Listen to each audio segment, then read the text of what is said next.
Welcome to this training session brought to you by the Society of American Archivists, Archivists of Religious Collections section. My name is Tom McCullough, and here is our land acknowledgement.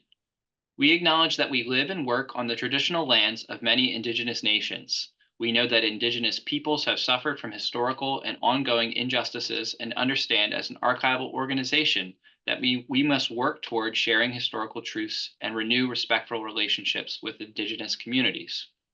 We respect the long-standing relationships that indigenous nations have to this land as the original caretakers. We are grateful for their stewardship and protection of the water and earth. We pay our respects to elders past and present. Today's topic is archival arrangement for beginners. Before I introduce our speaker, let's review the disclaimer on this first slide. The content in these presentations is for information only and is not legal advice. Our views do not represent the organizations where we work. We do not make any endorsements or guarantees. We are not liable for any loss or damage caused by your use of the content we provide. It is your responsibility to critically evaluate the content provided in the presentation or any accompanying materials. Also, please remember the points shown on this second slide. You will not be able to use your microphone or video during this session. You can click on the closed captioning button at the bottom of your screen, and under live transcript, click enable auto transcription to get closed captioning. There will be a question period after the presentation concludes. You should use the Q&A feature to ask your questions. We will not be monitoring questions that are asked in the chat or unmute attendees due to time constraints. Please be respectful in your interactions, and we expect you to follow the SAA Code of Conduct.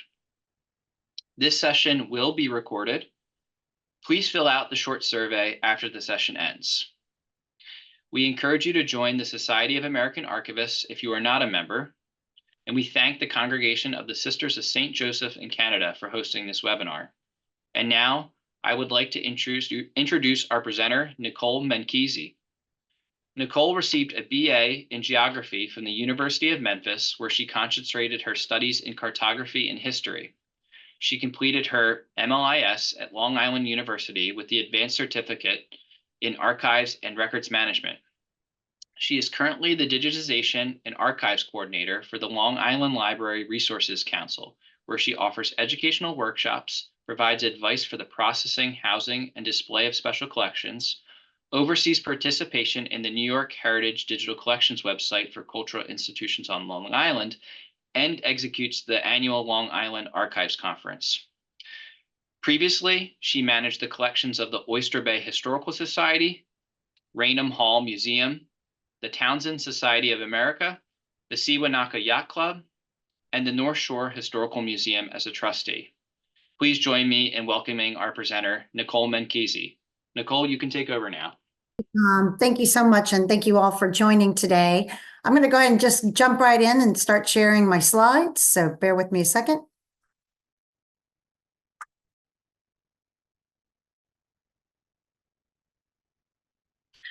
Okay, welcome. This is our second time here today, or this year with archival arrangement for beginners. My name is Nicole Menchise, as Tom told you in my introduction, and I'm with the Long Island Library Resources Council.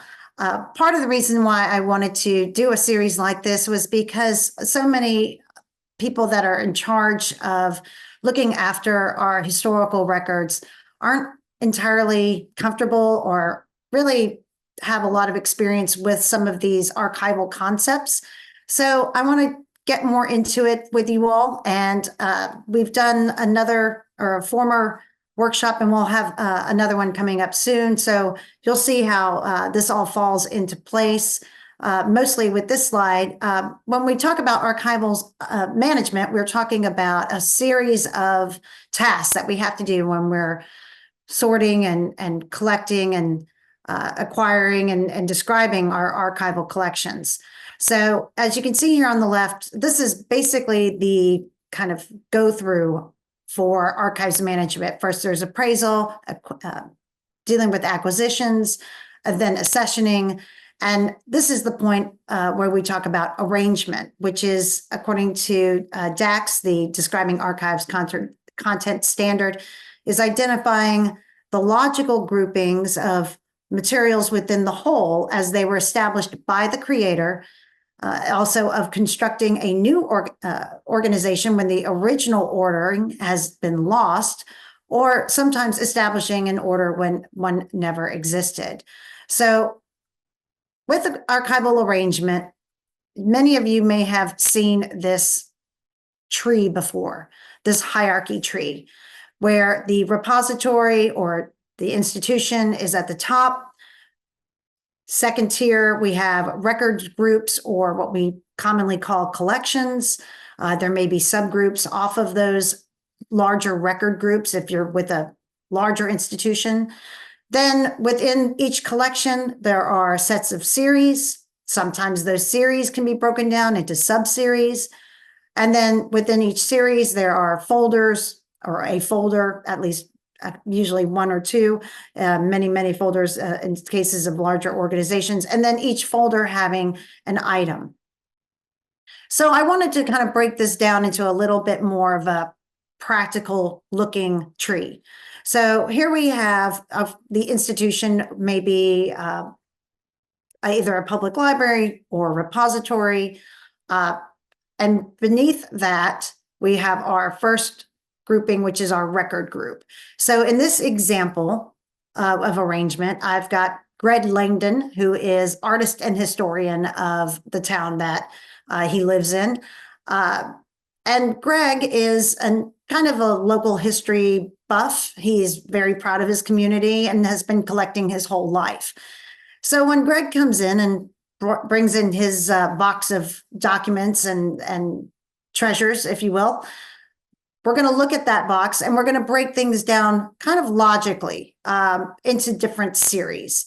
So examples of series here, we have, maybe he has a nice little postcard collection that he's been collecting either through the internet or through trade shows, what have you, but he's got a nice, healthy postcard collection. So we're going to set that aside. He has documents. Maybe he's been collecting deeds from the community, early records, things like that. Then he's an artist, so he has certain pieces of artwork, sketches, maybe some paintings. He also likes to photograph, so he's got a number of photographs that are coming into this particular acquisition. And then maybe as a historian, he's co-authored or authored a few monographs about local history, or maybe even a community church, or possibly something about the firehouses, things like that in that community. So he's got some other pieces here that are all, again, a part of this one collection, but now we've broken them down into series.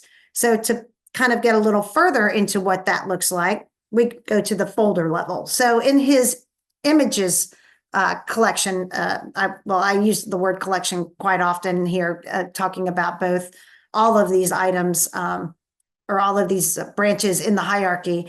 But in his images, we've got a number of items that are in relation to Hurricane Sandy, perhaps, or maybe the local train station. Or here we have another example, the 1955 Memorial Day Parade in his community. So this is, again, the folder section or part of that hierarchy tree. And then, of course, we get down to the item level. So within that Memorial Day Parade, he's got at least 4 images, and you can see that I've numbered those images underneath them. But these are the item level. So not all items that you get into your collection, or rather I should say donations that come into your collection, are going to necessarily have all of these series. It may just have the one, it may just be images, and you may just need to folder 1 or 2 things. So it all just depends on how much stuff you actually get in your donation. So here's another way of looking at it. Okay, we've got the repository, which is the Great American Public Library. The Great American Public Library has a couple of records groups. They have library operations. So that's one whole group on its own. Primarily their records, and we'll see a little bit more about those as we go through the list. The other record group that they have at the Great American Public Library are the local history room collection. So it's papers, personal items that people bring in, ephemera, objects. Maybe there was a commemorative plate made from the community firehouse, so that's been brought into the local history room. So these are just two of the records groups that the Great American Public Library holds. So keeping in line with this, if I don't know if you're able to tell, but I do have two different color schemes going on here. So we're just going to follow that purple scheme all the way down to the item. So the next the next item would be series. So breaking down those library operations records. These are series should go with either a subject matter. Sometimes it's physical type. That can be very tricky. We're going to talk about physical items a little bit later. And typically these are items that already have an order predetermined by either its use or by its originator. So here, under Great American Public Library, Library Operations, we have three series. We have the meeting minutes of the library itself. We have some newsletters that the library has produced. And then we have scrapbooks, maybe that have been collected since the library opened up, that have newspaper clippings and photographs, sort of commemorating and documenting the history of the library throughout the years of its existence. We're going to be focusing on this particular slide on newsletters. So now we have all of our newsletters sectioned off. It's time to start looking at arranging them into folders. So the newsletters, which are commonly arranged either by subject or chronologically, depending on what it is in the folder, we're just going to label this one folder newsletters 1985 to 1990. That's a pretty big folder, granted, but bear with me for this example. So we have our newsletter series. Within our newsletters, in our series, we have folders broken down by age range. And then within those folders, we have the individual items. So we have the Great American Public Library newsletter for March and April of 1988. So that's just another way of kind of thinking about it in a very practical, real world way. Let me just go back to this. So here at the upper corner, I've got what sometimes happens. There's quite a bit of a backlog looking here. And here down on the lower right, we see what we all hope to achieve in our organizations is a beautifully organized archive, everything numbered, everything in a climate controlled environment. To take things from that top photograph and get them down to that bottom photograph takes time, and a lot of it. And it takes a lot of staff. It takes a lot of patience. So there's quite a bit of literature out there about how much we need to be processing, how far down this series level, down to the folder level, item level that we actually need to go.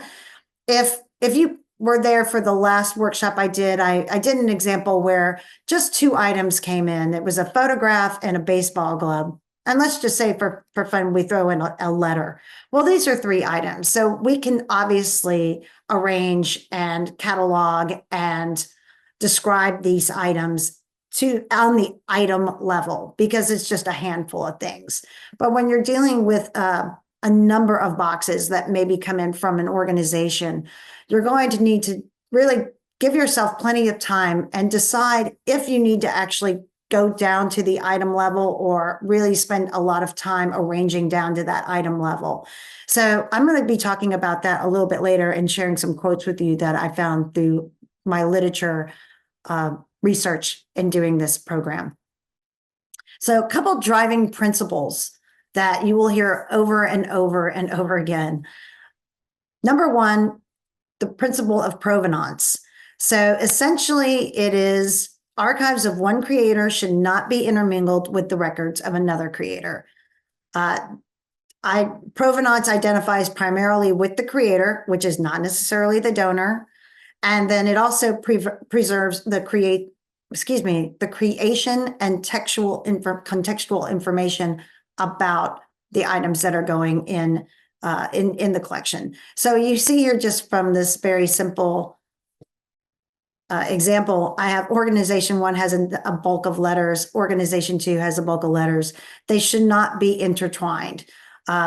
Even if they have similar subject matter, even if they have similar other properties that are similar, keeping these ideas, these organizations separate is what we're looking to do. And this is what it's important about the provenance of an item is really it's coming down to understanding where something came from and what journey it took to get to you. If you've watched any kind of Antiques Roadshow type of series, they talk about provenance quite a bit. And that's really the story of how an object in those cases gets down to this particular individual's care. So this is the same kind of concept. We want provenance to remain intact by keeping separate organizations separate. So just because they have similar items doesn't mean that we want to intermingle them, especially not when we think about how we're going to number the accessions. And the second driving principle is original order. This gets a lot more complicated in the real world because sometimes, as you saw from that previous slide, when you just get a box of things, you don't always know what the order was supposed to be. Sometimes it's a little clearer and sometimes it's just, you're just doing the best you can. But these are the principles of original order, where it preserves the physical arrangement of either the individual, family, or organization that created them, that records that may have been kept together for a reason, even if you don't quite understand why, we want to try and maintain that order out of respect for the person who created that order. It's more common with records keeping within an organization because I should say, a lot of things that come in bulk, like I spoke about before, those newsletters, the original order is kind of obvious. And this also preserves inherent relationships between objects within a series or collection. So in my cartoon here, with a family paper, let's just say you receive one of the items that you are processing is a letter. And within that letter, once we open it up, we see that a photograph falls out. Well, I'm going to keep that photograph and I'm going to keep that letter together and put them in the same folder along with the letter cover or envelope, depending on how you choose to identify that. We're going to keep that all together because maybe the photograph isn't identified. So we don't want to separate that photograph and put it in with other photographs that are unidentified. Maybe the person is identified in the letter. So we want to keep these things together because that is how they were intended by the creator. So we're going to put those together in a folder and then later into a box.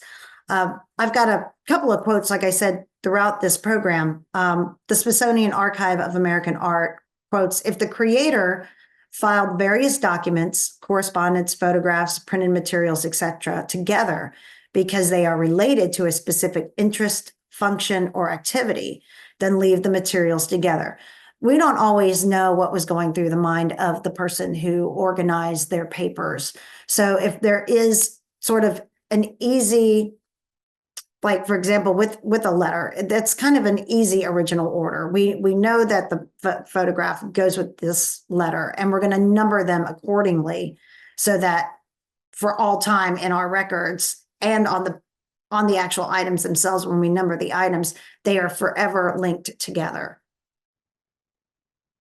So another real world example.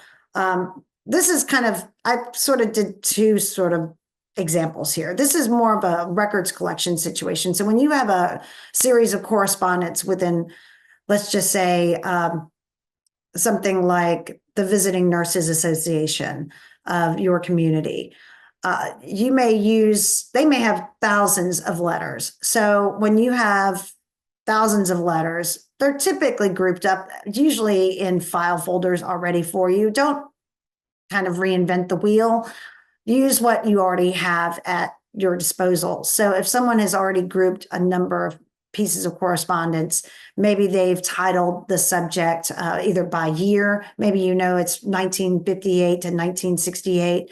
We're going to keep that arrangement. Sometimes when there is no arrangement, you may decide to use a different folder for each person who wrote the letters. And then within that, arrange those letters chronologically, starting with earliest and finishing with the most recent. But the things don't always usually work out quite that cleanly. So here we have an example of, in a historical society or house museum, when someone brings in a box of items, there's correspondence with correspondence that's been tied up with ribbon or string. And we want to try and keep that together. Okay, the creator, whether or not for reasons unknown, has bound these particular letters together. So could they all be from the same person? Maybe. Could this all be from the same year? Possibly. Could it all be love letters, so they all have that same sort of subject matter? We'll only find out once we do the processing. But when we're talking about arrangement, we're going to want to keep this little bundle of letters together. So I don't necessarily think I need to read through these points again, but just to reiterate that trying to rearrange letters that may not be in what we would assume like the correct chronological order is not always best. In fact, it's not best when we're dealing with a stack of letters like this. Numbering those individual items in the original order, along with the description that will go along with it when we're finishing up and processing and actually cataloging these items, will help to explain the arrangement. So it may seem a little weird to somebody down the road that looks and sees that a document that was, or excuse me, a piece of correspondence has the date of May, and then the next piece comes in December, and then the next piece is from the previous January, so that the dates are just not making any sense. By numbering down the road, you will have the items in sequence to what the original creator intended. So this is a interesting quote from Frank Bowles from his Disrespecting Original Order article that was published in Society of American Archivists. Provenance insists that archivists respect a creator of a body of documents by maintaining that group of records as a distinct unit, neither adding to nor subtracting from the files. Maintaining the document's original order amplifies this respect. Not only is the integrity of the creator's documentary body respected, but also the creator's ordering. And in this framework, original order flows organically from provenance. So I think this is a really beautiful way of explaining why this is important, why we don't just take everything apart and push them all into different corners and then reassemble them as we see fit. This order and this, I guess, the way that someone has collected and created is just as important as the items itself. So we want to, again, always respect the provenance and the original order. Now, I'm going to a number of locations that have been established for decades, and maybe there wasn't an archivist or a librarian there or anyone that, or someone who just maybe had the common sense to put some numbering or try and group things together. But typically, I see a lot of things that are a lot of collections that are organized by subject. And there's a lot of problems with that. That's why we want to try and keep the donors' collection together. If we start breaking things apart, we lose any provenance, we lose any sense of order. And so we need to definitely always keep these items together. So if you get a box with a number of documents, photographs, what have you, keeping that together as opposed to trying, again, to sort them off or outsource them to other collections or other boxes that have similar photographs. Maybe someone brought in a daguerreotype, and then you have on your shelf a box of daguerreotypes and they all came from probably different places and you don't know where they came from. Now is the time to stop that practice and to start just thinking about individual donations as separate collections. So the trouble with arranging solely by subject matter, you lose any established provenance. How do you choose between subjects? That was always my question to people when they'd say, well, look at this photograph on the right, where would you put this? Would you put this under antique cars? Would you put this under, drivers in cars? Would you put this under an airfield? And we certainly don't want to make multiple copies and put them in sort of different folders so that we can just say easily, if someone comes to us and says, well, what do you have on antique cars? I can pull some kind of antique car folder.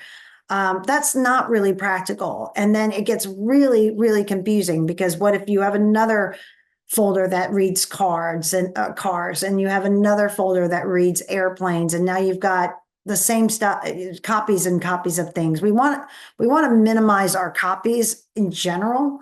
And then we want to keep this order. If we just have this one photograph described well enough in the catalog, then we can go back and find all of these different artifacts or photographs or documents that have to do with antique cars in their own separate collections, and not have them all have some kind of cars collection.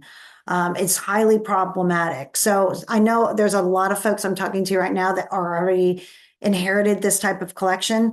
The best thing that you can really do is just stop that practice and start going forward with the right way of keeping things arranged by provenance and then original order. There's another problem. I've seen some folks that have tried to arrange their collections chronologically. I don't know how they've managed to get by this far. I guess they have a lot of good detail and I suppose good description.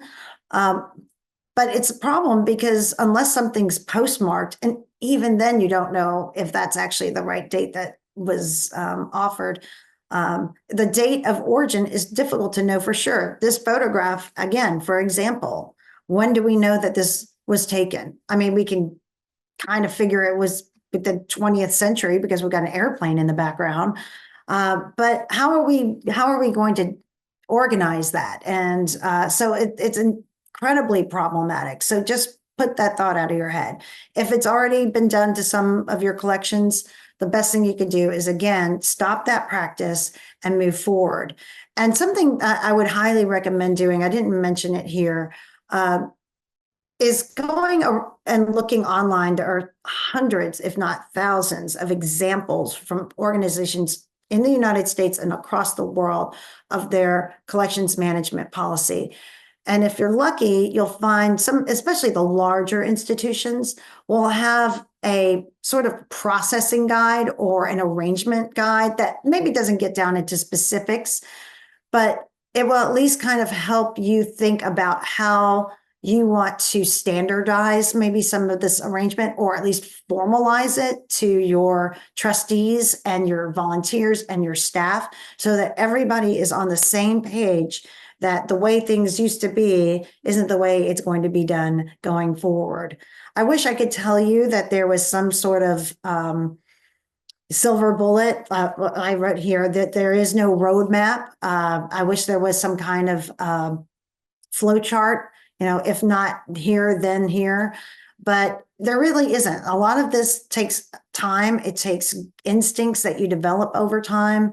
And just be grateful that sometimes those smaller collections come in and give you a chance to really practice how arrangement works. Most of the time, you're not going to end up, forgive me, but I'm going to zip back here. Most of the time, you're not going to end up with these really large collections that require record groups and subgroups. I suppose it really just all depends on how large your organization is. I mean, if I'm talking to someone right now who works for the Coca-Cola archives, I would imagine they've already got something like this well established, where different record groups have subgroups, series have subseries, and on and on and on and on to the tens of thousands, surely, of items that they have. But if I'm talking to somebody who is working at the local house museum or the local historical society, typically the collections that you're going to run into are going to be more like this. So be thankful that these are typically the majority of private donations that come in and not these really large records groups. Okay, now we're back. Now, let me make this very, very clear. There is a difference between arranging like items together, like I just discouraged you from doing, and storing like items together. This is kind of a little bit off topic, but I think it's important to clarify. Arranging like items together, I mean, this is a horrible situation we're looking at on the left, but I've actually encountered it many times myself. So we don't just want to just toss photographs that look similar or made similarly. We want to obviously keep them separate within their own specific donations. But if you look at the right, if I got a donation that had an audiovisual, whether it's a 8mm or 12mm or a Super 8. If something like that has come in with a number of other items like photographs and documents, then I might put the photographs and documents in the same box, but I'm not going to necessarily put this 12mm or 8mm film reel in there. Okay. We want to try and store things together, but only in the cases where it really makes sense. Having something like film in a possibly questionable environment with large swings is only going to help that film deteriorate faster. So if you have something that's like a cooling freezer or something that is set at a temperature that's more appropriate for film, then storing it separately makes sense. So let's just make that clarification that just because things are, we want to keep things arranged properly, doesn't mean every single item needs to necessarily be physically in the same box. I go to this document over and over in many of my programs and when I'm teaching to people. I call it a document. It's really an article, More Product, Less Process, Revamping Traditional Archival Processing. This is really what we're talking about. Arrangement and processing, well, really it's describing, arranging, and accessioning items is really the meat and potatoes of what we do. So more product, less process, and introduces the golden minimum. This is actually a very easy read, this article, even though it's several pages long. But towards the end, when they get to their conclusions, they talk about, the two authors talk about the golden minimum. What is the least we can do to get the job done in a way that is adequate to users' needs now and in the future? There is no need for all series, for example, in an archival unit or collection, to be processed with the same level of intensity or to the same level of detail. So I've got a couple other quotes that'll kind of maybe challenge this a little bit, but essentially what Green and Messon are talking about here is, do we really need to, we can arrange items, but maybe things just can stay, at the folder level. We don't necessarily need to describe everything down to the item level. It all depends on a number of, well, I find it depends on a number of things. Number one, how popular do we expect the collection to be amongst researchers? In cases like that, I may have no choice but to take things down and arrange them and then describe them to the item level. But in other cases, it may not be that. It may be a lot easier just to say, I have got the newsletters, period. I just stick it right down to that series level. I may just go to this again. I apologize. but right here, I might just say I have images, and in my image series description, I have Hurricane Sandy train station in 1955 memorial. So using all of these different components of archival management, numbering, description, we can help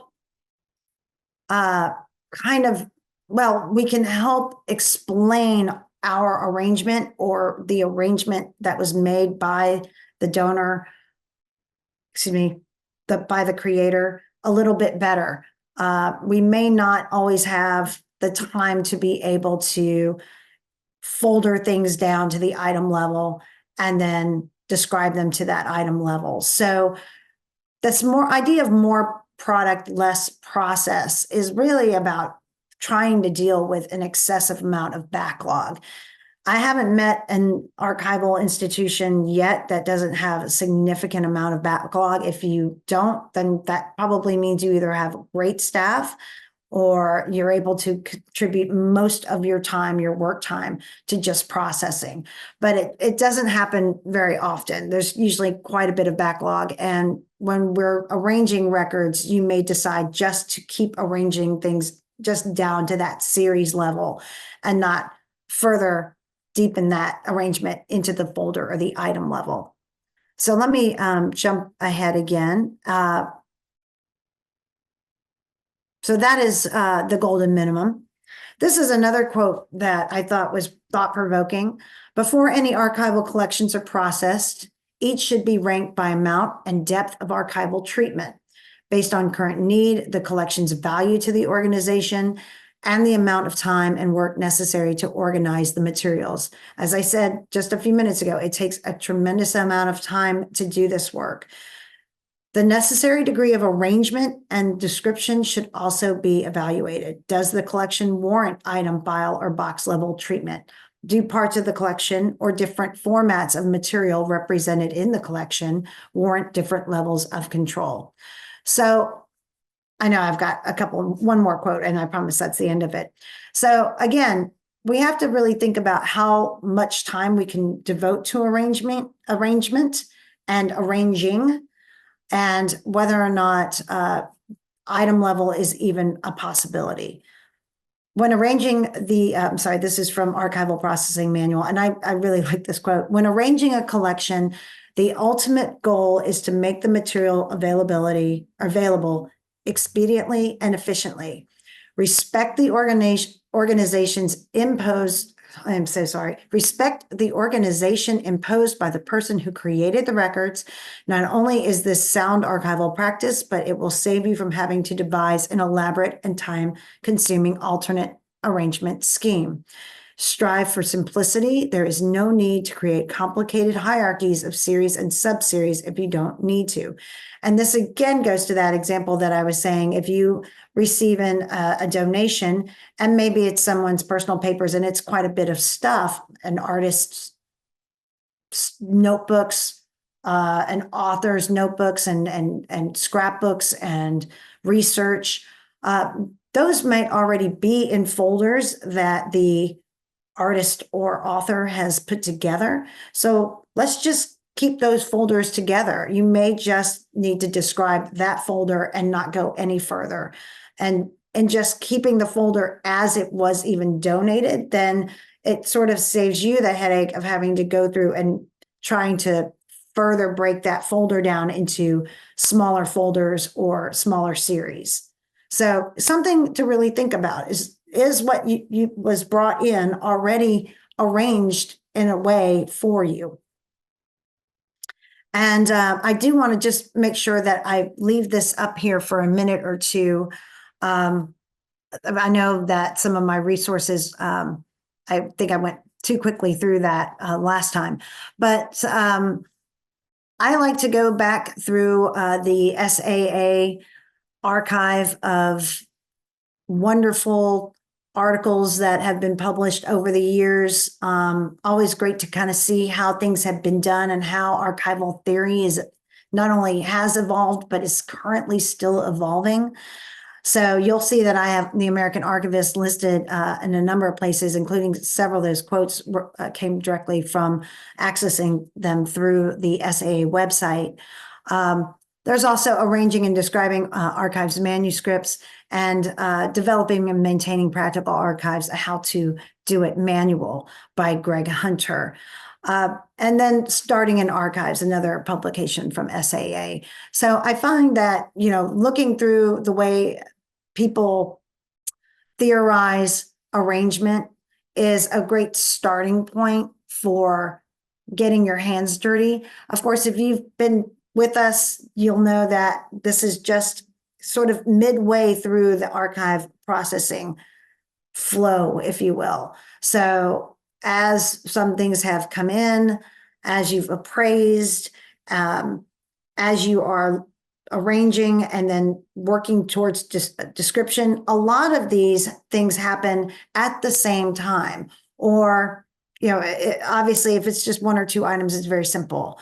But the more items that you get, or I should say, the heftier the donation, the more you will have to kind of spend time as you're arranging, thinking about description, thinking about numbering, thinking about how these things all came together and in what order, and trying to, most importantly, respect the creator of whatever these documents are, whether it's the artist, and trying to maybe even spend a little time sort of meditating on how these collections came to be and what that originator was thinking while they were putting these items together. So that's really it for the theory of it. It's not so easy to talk about without having a box in front of you, but all of these theories kind of, as I say, sort of meld into each other.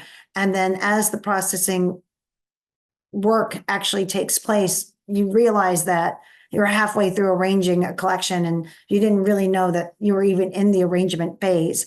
So I look forward to talking with all of you. I'm ready to answer some questions that you have. I hope I can get there. I hope they're not too specific, but I'll do the best I can. Thanks, Tom. Thank you, Nicole. The fantastic presentation. We've already started to receive questions in the Q&A feature. So let's just jump there. Hopefully you can hear me. I know my audio is supposedly cutting in and out, so I apologize. To all participants who are here, please continue to pose your questions to Nicole by using the Q&A feature in Zoom. One attendee writes, how do you handle or approach things that aren't in order when they come to you? We had a collection come in where the staff emptied out the office drawers and just dumped everything in large moving bins before they even reached the archives. Things are organized by folder, but I have no idea where to start trying to group those folders. Well, I mean, yeah, that's a tough one when somebody just doesn't seem to care about the order. What you can try and do is look for clues on the folders themselves. If there was any kind of numbering system, maybe there was some sort of alphabetized order, maybe 2 or 3 folders together can give you some hint as to how things were originally put in, these filing cabinets before just getting dumped into boxes. You really kind of, it may not be, it may not make, you might not be aware of it until after you get through everything. So obviously try and do the best you can, try and keep all the items that are in folders, tucked in folders until you may be able to come up with how things were arranged. If it's a complete mess, then I think it's in your best interest, just for time's sake, to try and make an arrangement that makes sense, chronological, alphabetical.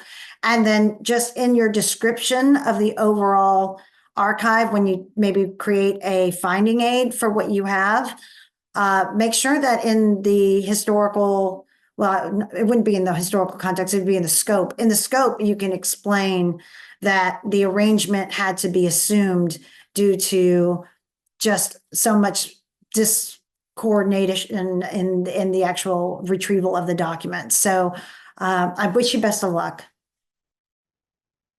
Thank you. Another attendee wrote, I often find bundles of documents that were intentionally kept together during a person's lifetime. Often these collections contain both archival and non-archival pieces. In such cases as these, how do you retain the original intention of the person without keeping those documents that are unnecessary? Well, if it's a really long, if you can get away with the space, having a couple of extra boxes, I would just keep everything together. So even if I wouldn't necessarily weed through. I don't know if that's kind of what you were asking. If there's archival and non-archival items, it's all a part of that person's journey to create this bundle. So if you've been lucky enough to have been given something that is bundled, then I would just keep the bundle. And if you're looking to get down to the item level, then I would just let the numbering, I would keep everything kind of work at it one sheet at a time on top of the bundle, and then use numbers to define in what order they came from. And then if you need to, or you decide that, you've got the time to actually sift through some of this stuff, and maybe there's a Xerox copy or something of a document that was already someplace else. I mean, if it's just a handful of copies of things, I wouldn't be worried about weeding through it. I would just leave it. I mean, how much space does it really take up? But in processing, you want to try and, again, just go piece by piece in the order that it came in, and use those numbers to, again, just help clarify for whomever is going to research these documents later that was the arrangement set by the creator and not by you. And that can also go into the description of your folder level. I don't know if you're intending to go all the way down to an item level. Sounds probably too complicated to do that, but I think that if you're just trying to process through a bundle, I would just certainly absolutely keep that bundle together and use numbers to your advantage. Awesome. This third question, you and I touched on briefly before your presentation today. One attendee wrote, when, if at all, would you recommend rearranging if a large group of items, such as photographs from different donations, has already been arranged by subject or chronologically? And that is, when should you try and recreate accession groups that have been broken up and intermingled? You can maybe get lucky to do that if you've got an adequate paperwork to establish what the original donation was and what the original items specifically were in that donation. That's really hard. Most of the time when you get a deed of gift from, even the 60s or 70s, it's just like stack of photos, bunch of papers. It's not very specific. We try and be more specific if we can, but it often happens that we can't. So if you have any kind of clue that you can put dispersed collections back together, back to its original donation, then by all means, you can do that. I wouldn't necessarily change the number. I think what I would do is just change the physical location so that they are together. Let's just say you have a letter and a photograph like we talked about before, and they went in separate spaces. If you can bring them back together, I don't necessarily think you need to change the number to reflect that it's been, processed again, because it's already been processed. I think I would just make a note that they are now together, that they are linked together, these two separate items, and that I would store them going forward together. So I don't think you necessarily got to reinvent the numbering or even consider it like reprocessing. I just think that as long as you have notations and documentation that these were separated and now they're together and they've always belonged together, then that's all the explanation anybody's going to need going forward. Good luck with that. I think that's wonderful. If you can manage that, that's one. I'd love to hear more about it. Thank you. Thank you. You mentioned numbering items, and one attendee asked, can you give any advice on how to number items or boxes collections? Oh, I could do a 3-day workshop on numbering, but it really depends on what your numbering schema has always been. Can we make that work? Sometimes you can and sometimes you can't. Also, what do you know about the items in your collection? Do you have a robust deed of gift sort of, or administrative, I should say, rather? Do you have good administrative records of what came in and when? Trying to start a numbering scheme can be really simple or really complicated. There's definitely ideal numbering, and then there's less than ideal. I advise people to do what's best for their organization. Look to see what other people are doing for sure, but do what's best for you. If organizing things by and starting everything from scratch at 2024 and then .00001, because that's all the information. You don't know anything about the donor. You don't know anything about the provenance. And all you have is, this coffee mug and you don't know where it came from and you want to put a number on it. Then starting with, 001 from 2024, the year that you decided to actually catalog it and formally number it, then that so be it. And then, the next thing is 002 and the next thing is 003 and moving on and so forth. But every place is going to have different challenges. So well, maybe we could do an SAA workshop on that, but it'll be a long one because everyone has a lot of questions about numbering. So go out there online and look for these resources specifically about archives and numbering, and see what's out there and see what SAA should have to offer you as well.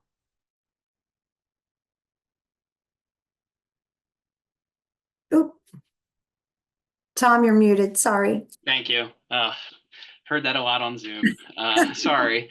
Are there any controlled vocabulary lists or resources for naming series and folder titles? Do you have any tips for the best way to order series within a collection?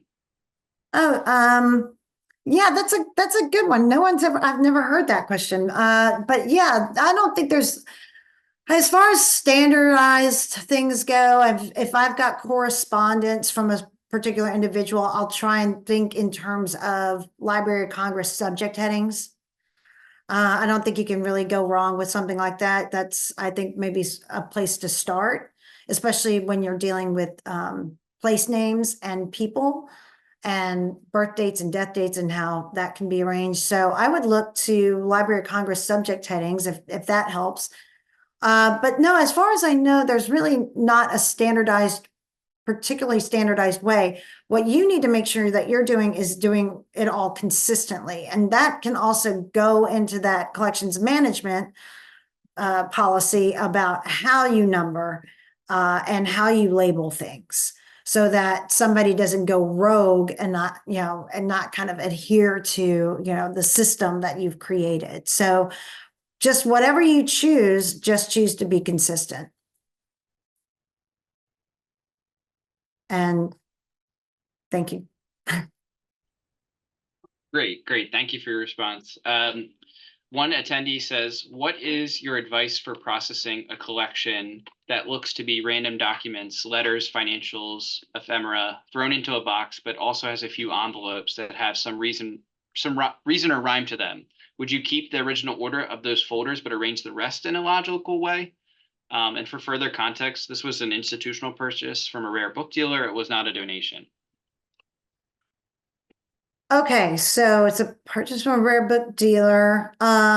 It could be helpful to try and get that person back in to see what it was and maybe offer some context. I mean, or even do a Zoom where they can, kind of look and see and remember a little bit. Maybe that could help.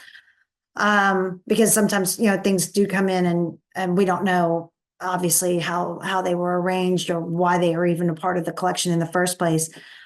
So yeah, let's see, what was that first part of the question, Tom? What is your advice for processing a collection that looks to be random documents, letters, financial, ephemera, thrown into a box, but it also has a few envelopes within that have some reason or rhyme to them. So it sounds like some things are logical, but some things don't seem logical. Yeah. Would you keep the original order of those folders, but arrange the rest in a logical way?